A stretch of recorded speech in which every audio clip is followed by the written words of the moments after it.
Olá, começa mais um podcast Tudo Junto e Misturado e nós estamos no mês dos namorados e vamos falar sobre um tema super importante que é relacionamentos saudáveis. E para falar sobre ele, estou recebendo a psicóloga aqui, Cleide Neves. Tudo bom, Cleide? Tudo bem, pastora Débora. Satisfação estar aqui mais uma vez, atendendo, esse convite. Muitíssimo obrigada a você e toda a equipe. Alegria te receber aqui e me fala já o que é um relacionamento saudável. O que caracteriza um relacionamento saudável? Vamos lá. Receita a gente não tem como uma receita de bolo, né, pastora? Mas a gente traz essas características com palavras, com um conceito bem simples, conceituando o relacionamento saudável. Diz de empatia, diz de ambas as partes, trazer o respeito, a solidariedade, o companheirismo e principalmente a confiança. Quais são os sinais, Cleide, que já está dando que o relacionamento já não é mais saudável? Quais são esses primeiros sinais? Pastora Débora, olha, os sinais às vezes eles são silenciosos, O comportamento de ambas as partes, como a gente já fala sobre empatia, é necessário um olhar carinhoso, estar ali validando sobre as questões que agrada, que são agradáveis. E sintomas ou sinais negativos, como por exemplo, uma agressão verbal, a desmotivação quando um se arruma para o outro e primeiro, a gente tem que arrumar primeiro pra gente. Eu sempre falo desse lema. Em um relacionamento, você primeiro precisa se sentir bem, com você mesmo, com as suas escolhas e tendo o companheirismo, tendo, não é o aval do outro decidir por você, mas precisa de uma conexão. Então, quando há um desrespeito, que seja verbalmente, até mesmo no olhar, até no silêncio, pastora Débora, um olhar desmotivador, um olhar de negação, tudo isso remete ao relacionamento não saudável, esse relacionamento que a gente sempre escuta aí sobre falar sobre relacionamento tóxico. Cleide, você estava falando da agressão verbal, Até que ponto, então, uma comunicação não violenta, ela interfere em um relacionamento? A falta do diálogo. Começa aí. Se você não ficou feliz com uma fala, se você não ficou feliz com um olhar, de negação diante de uma mudança de visual, nós mulheres temos aí uma vaidade natural, não que os homens não tenham, a gente está vendo aí que hoje em dia tá igual. Se brincar, tá até mais. Tá passando, Então, de ambas as partes, eu não estou aqui para defender a classe feminina, a gente está falando de relacionamento. Então, não existe o relacionamento tóxico somente do homem para a mulher, É de forma igualitária. Então, a gente precisa trazer a empatia, E quando a gente fala sobre a agressão verbal, sobre o olhar de negação, quando ocorrer, como eu falei, não é uma receita, é uma orientação, de você parar, refletir, ter a inteligência emocional e escolher até mesmo um momento saudável para você discutir, para você falar sobre o assunto. Então, o diálogo é fundamental para que as coisas melhorem, para que esse relacionamento não seja dado uma continuidade aí tóxica. Porque a tendência é a gente rebater na hora, Exatamente. Você arruma o cabelo, chega em casa ou sai com o namorado e a pessoa fala assim, ou não fala nada, ou já fala, ai, horrível, seu cabelo ficou extremamente ruim, e aí, Então, esse impacto, pastora Débora, é o instantâneo, aquilo que a gente chama de o instantâneo. Uma das partes precisa ter aí um equilíbrio emocional. A gente fala muito da inteligência emocional, que diz respeito a quê? Ao meu comportamento, ao meu autoconhecimento, e o comportamento do outro, Então, a maneira com que o outro me traz essa informação negativa, se eu for rebater, naquele instante, os dois irem no instantâneo, vai acontecer o quê? O melhor não vai. Vai piorar, e é a partir daí, né, que começam agressões, né? A gente não pode falar de agressão mais forte ou menos forte. A agressão é sempre agressão, né? Então, o primeiro sinal de uma agressão, eu acho que quando evolui para a física, o primeiro sinal é a verbal, né? O primeiro, ou até mesmo o olhar. O olhar. Né? No silêncio também há uma agressão. Né? Parte da negação, né? Parte, né, do verbal, logo em seguida, parte também da rejeição, do ignorar, de um falar e o outro não acatar. Né? Isso dá uma idealização, né, de desrespeito. Então, o desrespeito diz de relacionamento não saudável. E a falta de confiança, Cleide, quando que ela afeta o relacionamento? Pastora Débora, são 3 palavras que eu falo assim que são clichês no relacionamento. Quando eu atendo ali um paciente que me traz como demanda a dificuldade de compreensão, né, do comportamento do outro, da falta de confiança, eu apresento a esse paciente, como eu estou apresentando a todos vocês, as 3 palavras fundamentais. Que palavras são essas, né? Pela ordem alfabética. Confiança, ela está em primeiro, né? Pela ordem. Diálogo e a renúncia. Precisamos renunciar também por amor. Que tipo de renúncia é essa, né? Quando a gente percebe essa falta de confiança e diz que não está tudo bem, entra o diálogo. Essa pessoa pode estar vindo com um trauma de uma relação passada, onde ela pode ter sido enganada, onde ela pode carregar consigo, né, questões emocionais e projetar nesse novo relacionamento. Olha a importância de a gente ficar um pouquinho sozinha, né? Quando sai de um relacionamento complicado, se relacionar com você mesmo, né? Para descobrir seus traumas, para depois não prejudicar um novo relacionamento. É muito importante. Autoconhecimento. Se você saiu de um relacionamento abusivo, de um relacionamento tóxico, respire o seu próprio ar. Busque uma ajuda, né? Uma ajuda psicológica. Eu sempre falo que o equilíbrio, né, da ajuda psicológica, da ajuda espiritual, né, e do convívio social, isso ajuda muito. As questões depressivas, inclusive, pastora Débora, elas estão muito correlacionadas às questões do passado. Então, essa falta de confiança pode não ser realmente uma característica da pessoa. E pode ser também, é algo que o namoro existe para a gente, né, conhecer melhor a pessoa, mas mesmo assim eu sempre falo que a gente não conhece bem. É o dia a dia. Que dá para conhecer. É o dia a dia, né? Então, o sentido do amor, né, diz do quê? De você conhecer o defeito, aprofundar um pouco sobre esse comportamento do outro e principalmente o autoconhecimento. Até porque não é fácil, Cleide, né, sair de um relacionamento abusivo, né? Quem consegue perceber e consegue se libertar, cair numa outra cilada também é complicado, né? Pastora Débora, eu diria até que mais intenso que isso, essa questão de sair, mais intenso que isso é você estar em um relacionamento abusivo e não saber que é. Existem muitas situações, né, quando eu menciono aqui o sexo feminino, é porque naturalmente nós mulheres temos uma sensibilidade maior, né? Quando a gente fala de hormônio, por exemplo, o homem, ele tem o hormônio testosterona, ele é mais forte, né? Questões de músculos. Então, não é que nós somos frágeis, nós não somos. Nós somos mais sensibilizadas. Então, essa questão de sair de um relacionamento abusivo envolve todo um apoio, né? A rede de apoio familiar, a rede de apoio psicológica, né? Para as pessoas que voltam direcionamente para as questões espirituais, né? A gente precisa trazer esse equilíbrio, né? Para a gente trazer a autoajuda, pastora Débora. E como que os casais eles podem manter a intimidade no decorrer dos anos? Os casais que já estão juntos há muitos anos.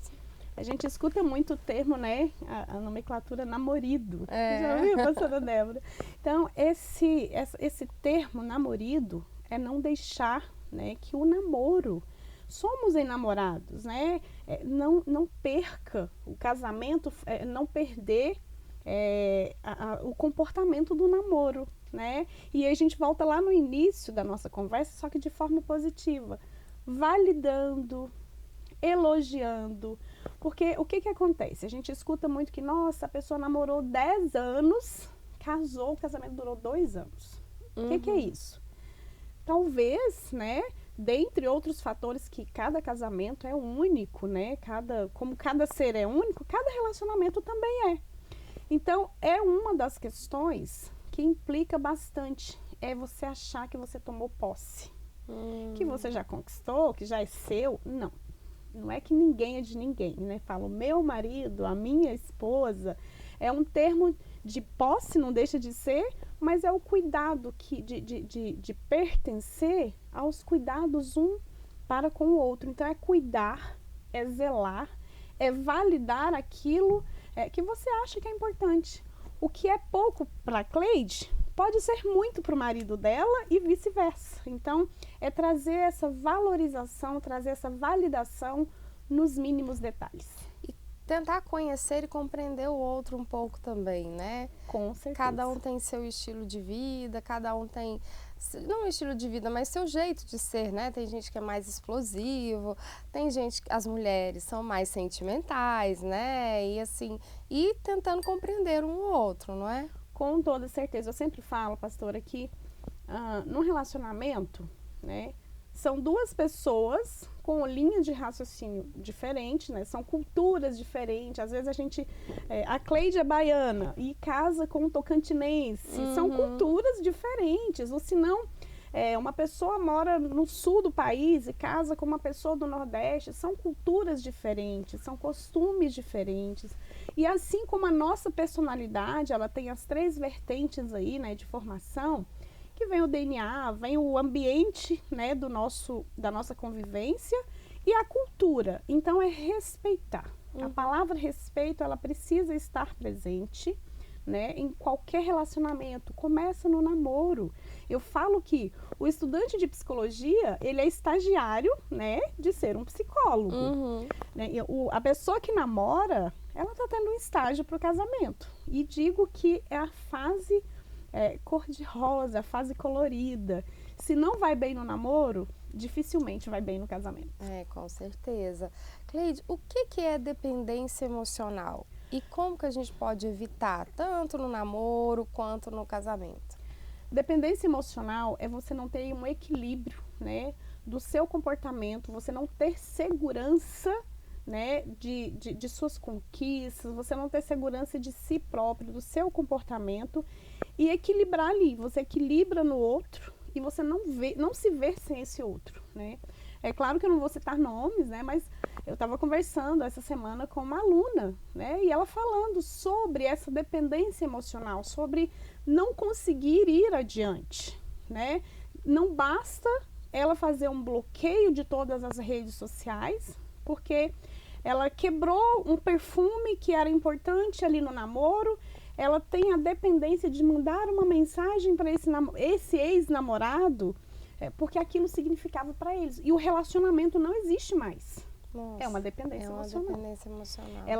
Ela pode ter milhares de pessoas ali na rede de apoio familiar, na rede de apoio de amizades, mas ela sente a necessidade de dividir ela aquilo. Ela precisa da validação daquela pessoa. Daquela pessoa que traz a dependência, que é de dentro para fora. A questão do sentir. A gente não pode julgar. E aí vem o julgamento, né? Ela não vai falar disso para qualquer pessoa. Ela vai falar disso com pessoas que não vão julgá-la, né? Então, a dependência emocional é algo muito sério, que muita gente invalida. E caso esteja acontecendo com você a dependência emocional, busque uma ajuda psicológica, busque uma ajuda da família. Não fique sozinho, não se sinta sozinho nesse mundo de dependência. E como que a gente pode evitar? Ou não, a pessoa já nasce com essa tendência? Como que é? Nem sempre nasce, né? De repente, questões traumáticas, né? Situações do passado que fizeram com que essa dependência aconteça. A maneira de evitá-la é não fugir, é falar sobre, mas não é falar com qualquer pessoa, né? Porque, de repente, ela falando com qualquer pessoa, ao invés de melhorar, a situação vai piorar. Então, procurar, principalmente, a ajuda de um profissional. Profissional, né? Sim. Específico. Sim.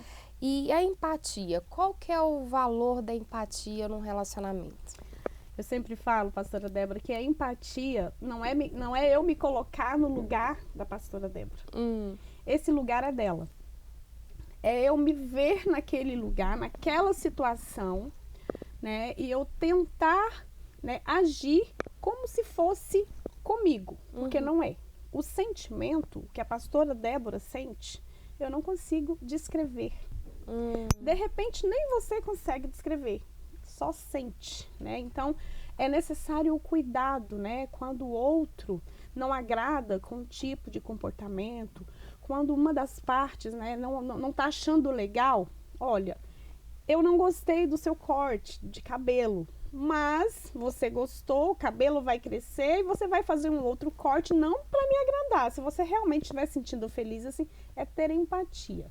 É saber que o corte de cabelo não foi em você, né? Foi na outra pessoa que precisa falar, olha, eu não gostei tanto. Mas como é que a gente fala, então? Me conta. Vai que o esposo chega lá com o cabelo vermelho no dia e às vezes você fala... O instantâneo é muito perigoso. Você não precisa afirmar que tá legal, que tá ótimo. É meio que uma omissão. É, tipo, você fala, uau, ficou. Não, esse assim. uau aí vai gerar uma desconfiança de quando de fato você ter que falar o que você realmente acha. Eu vou falar, peraí, por que que no momento disse uau e depois tava não, ruim? Isso aí já vai instigar uma questão de desconfiança, né, da sua validação, né, do seu otimismo. Então, o instantâneo, ele é muito perigoso. É como gravar ao vivo, né? Você precisa dominar o conteúdo. Então, é a inteligência emocional, voltando aqui para a nossa fala. Você precisa ter uma inteligência emocional, saber como reagir. Olha, ficou bacana. Bacana no sentido de você não expressar que você gostou muito. E a pessoa vai sentir, mas não vai sentir tanto negativamente como quando é invalidado, quando traz a negação na fala. Então, é aquela fala mais agressiva, sim, né? A sinceridade sempre, mas de forma leve, né? Dizer não gostei de jeito nenhum e de forma agressiva ofende. E quais são o jeito da gente manter, então, uma comunicação não agressiva nesse relacionamento? Todos os dias é um treino? Todos os dias é um treino. Porque não é fácil, não. Você vai acordar. Não. Somente a mulher. Tem dia que a gente acorda assim, daquele jeito. Vamos falar de TPM? A Tem mulher dia. na TPM é um caos, né? Em cada uma de nós manifesta de uma forma. E se você tem autoconhecimento, é algo que eu repito muito sobre o autoconhecimento aqui. Não estou bem? Volta o diálogo, né? Você olhar para a pessoa e dizer, hoje eu não estou num dia bom, tenha paciência comigo. Diálogo é fundamental. Conversar. O outro vai entender, a outra parte vai entender. Até para lidar com os conflitos, o diálogo é melhor, porque a partir que o casal começa a conviver mais tempo, tanto no namorido, que hoje em dia é falado, né, no casamento, tem os filhos, aí vem questão financeira, são caminhos que andam juntos, então muitos conflitos surgem. Como lidar com esses conflitos? Pastora Débora, você colocou algo muito importante, inclusive, né? Os filhos, né? As finanças, está tudo relacionado ao relacionamento. E quando você não tem um equilíbrio financeiro, quando você não divide ser pais e ser, né, cônjuges, atrapalha. Né? Existe aquela situação de você voltar exclusivamente para o filho. Sim, eles são dependentes. Somente no comecinho, né? Quando de criança mesmo. Sim, bebezinho. Precisa ter aí novamente a empatia desse cuidado. Mas o seu filho cresceu um pouquinho, você tem uma pessoa que cuida. Não deixa também de ser namoridos, né?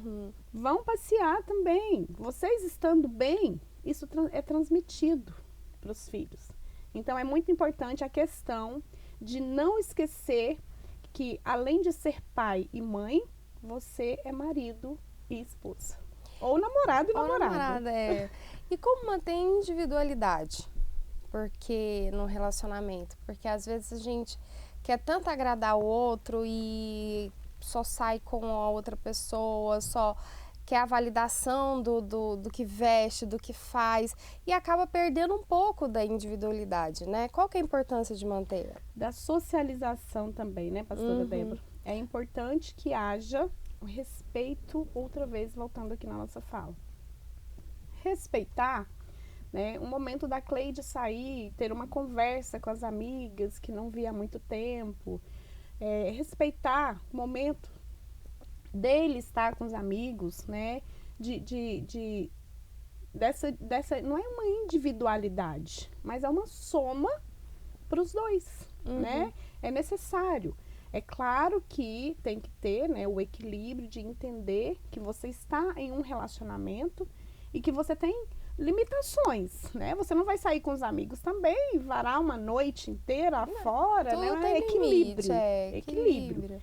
Então, resumindo a sua pergunta, respeitar, né? O respeito, né, da vida subjetiva, da individualidade.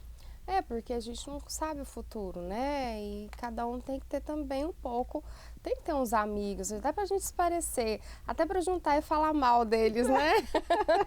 Com as amigas, assim, é bom, até pra saúde mental, sim, né? Sim, são assuntos, não é que você esconde o assunto do seu namorado com suas amigas, mas é diferente, a mesma coisa acontece, né, com o namorado, dele ali pro futebol, dele ali pra uma resenha entre amigos.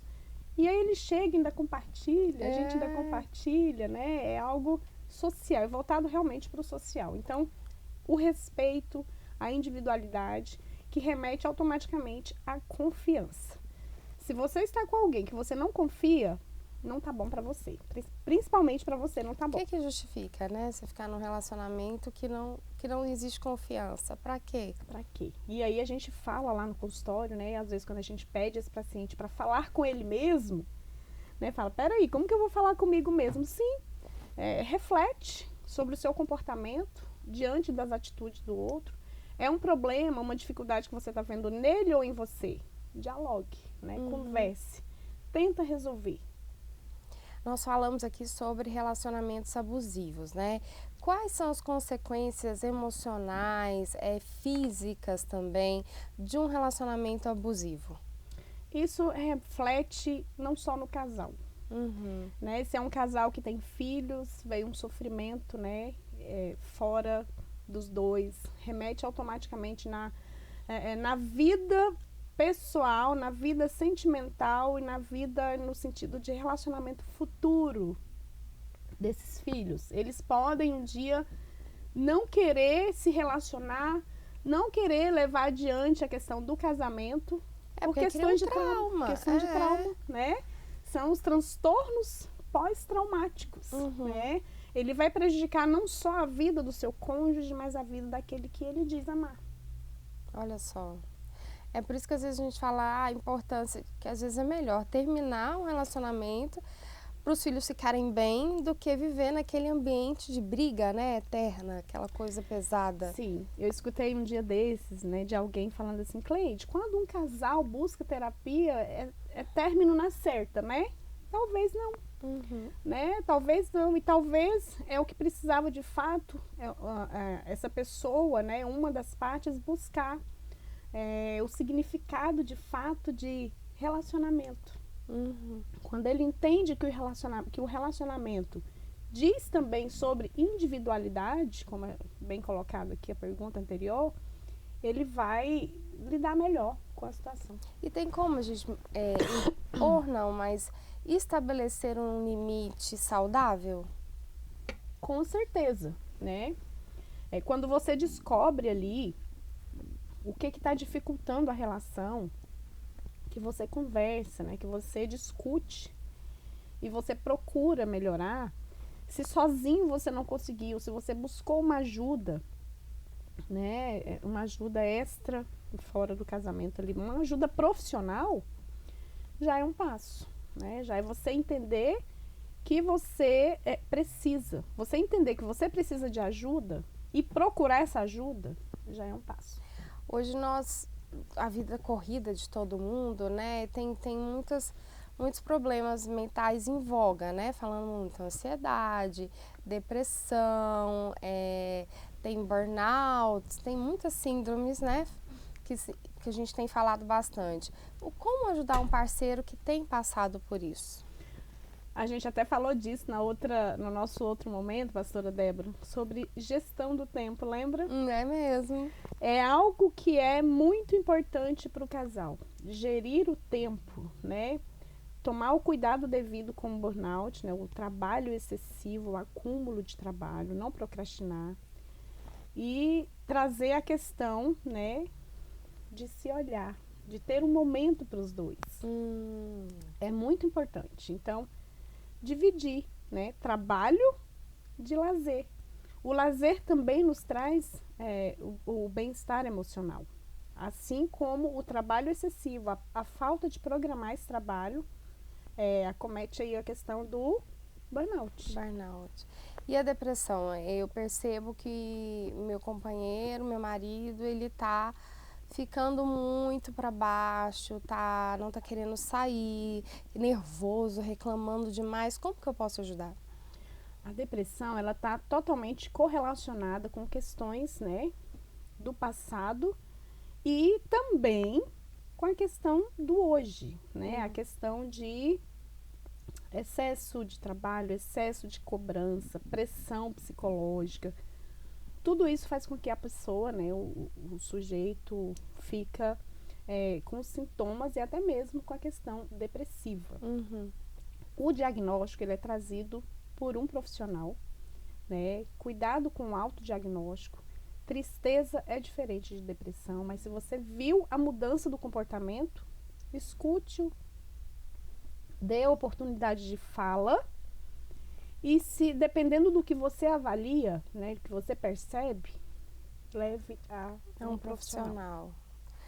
E qual a importância dos hobbies? A gente falou de sair com as amigas, dos maridos saírem também, jogar um futebol.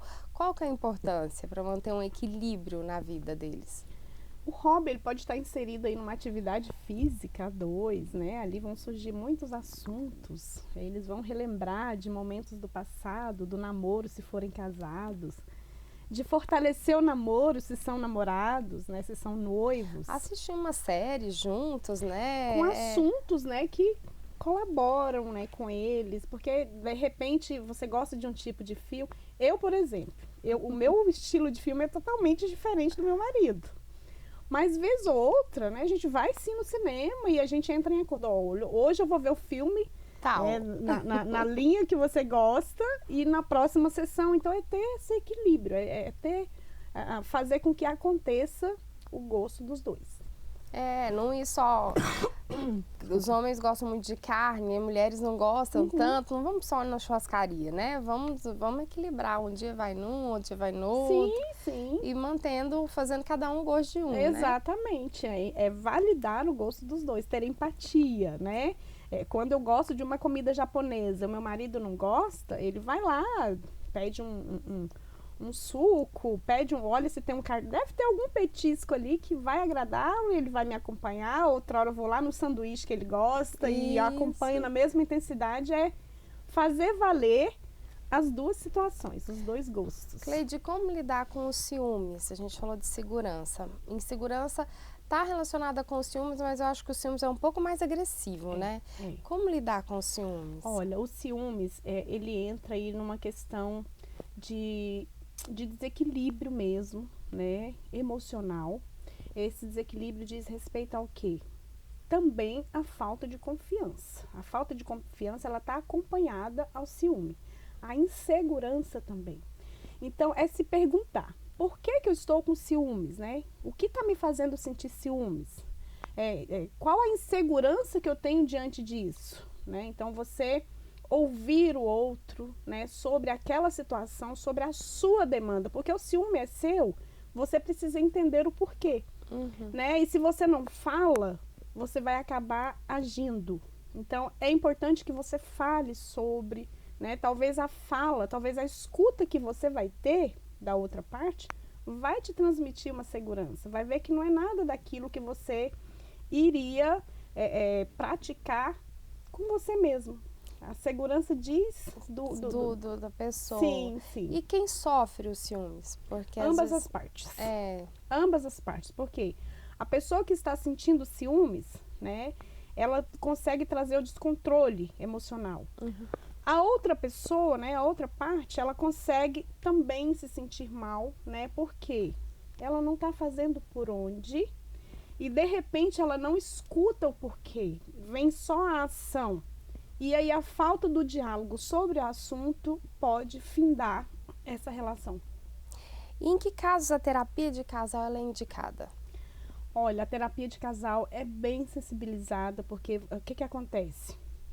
É importante que tenha, sim, né, a terapia individual, para que eles busquem o autoconhecimento sobre, né, o conflito, estando praticando, né, estando fazendo a terapia individual, aí sim, o psicólogo é quem vai fazer o encaminhamento para aquele psicólogo especialista, né, em terapia de casal. Ou seja, não é qualquer psicólogo que pode fazer o atendimento de casal. Ah, bom saber. Não. A gente acha que Né? pode. Não. É igual para criança, tem um específico. Específico, né? E aí a gente fala sobre abordagens, né?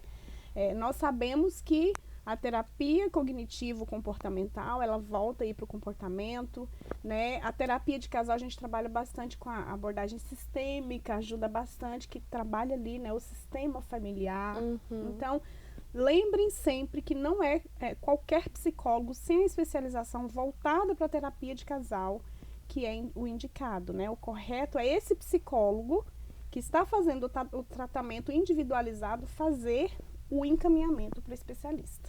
Cleide, eu quero encerrar que você dê um conselho. Qual o conselho que você daria para quem está começando o relacionamento ou já está há algum tempo se relacionando? A orientação que é trazida aqui é autoconhecimento, segurança, o respeito primeiro para com você. Se isso não acontecer individualmente, né, você pode levar adiante, né, um relacionamento com situações não saudáveis, né, até mesmo sem perceber. Então, se olhe, conheça, né, aquilo que você gosta. O relacionamento, nem sempre o que você gosta, o seu parceiro vai gostar. Então, entenda um pouquinho sobre inteligência emocional. Compreenda que o relacionamento não depende só de você. São duas pessoas, né, como a gente começou falando, de culturas diferentes, que precisam andar na mesma linha de raciocínio, né? Não precisa exatamente eu pensar igual o meu companheiro, mas a gente precisa estar ali equilibrado. Então, tenha o autoconhecimento. A gente fala que o namoro é para conhecer, mas até mesmo no casamento, às vezes a gente é pego de surpresa, né? A gente namora ali muito tempo e aí decide se casar. E aí é apresentado alguns comportamentos que não foram apresentados no namoro, você saber lidar com isso. Foi muito bom te receber aqui, viu? Muito obrigada, um prazer. Eu quem agradeço, né? No mês dos namorados aí, tem um ótimo mês dos namorados. Para você que é casado, namore, né? Convide a sua esposa, convide o seu esposo a fazer um programa de namorados. Obrigada, pastora Débora. Eu que agradeço e você fica com o nosso próximo podcast. Tchau, tchau.